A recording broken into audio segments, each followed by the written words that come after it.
So this goes very deep into us. It goes deep, deep, deep into a problem we have about guilt.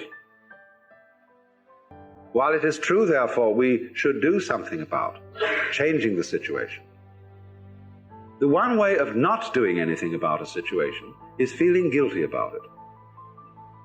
Because when people feel guilty about a situation, they most usually, instead of doing something practical to change it, they resort to all sorts of symbolic methods of expiation. They go to confession. They see an analyst. They do all kinds of things which will be ways of actually not doing anything about the problem, but feeling all right about it instead. And guilt invariably produces that sort of reaction. It is a destructive emotion. And instead, we need to have a different attitude to our mistakes and to our misdeeds.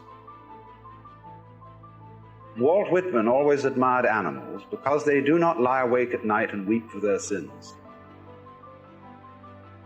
Animals are practical in the real sense, as are children who haven't been taught this extraordinary hang-up of guilt. Because if you have done something wrong and you have made a mistake, and somebody makes you ashamed of it and guilty, you run around licking the sores of your wounded ego because you feel your pride has been hurt. The first thing to understand is that it is not a serious failing in a human being to make mistakes. Everybody has to make mistakes. There is no way out of it. You can't learn anything unless you make mistakes. So likewise, I know a very great anthropologist who was taught music, playing the piano, in the same way I was.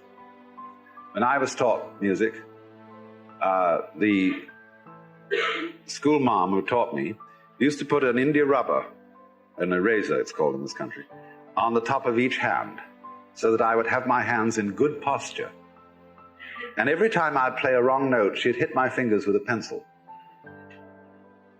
And this great anthropologist had had a similar sort of musical education.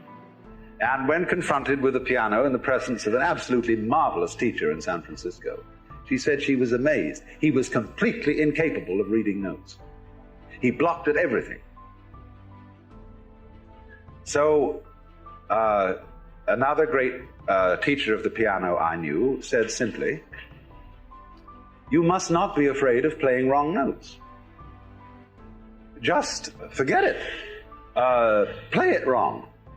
And then eventually go over it again and you'll eventually get it right. But you must not block.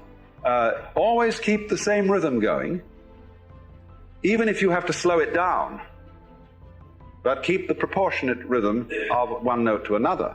And if it's the wrong note, play the wrong note, as long as you play something in the right rhythm." So, you know, this is a way of taking away people's blockage, people's guilt and shame about making mistakes. So you absolutely, freedom means, basically, the freedom to make mistakes. The freedom to be a damn fool. And then not to recriminate with yourself when you do finally realize that it was a mistake, but simply don't do it again. Or at least do it less often.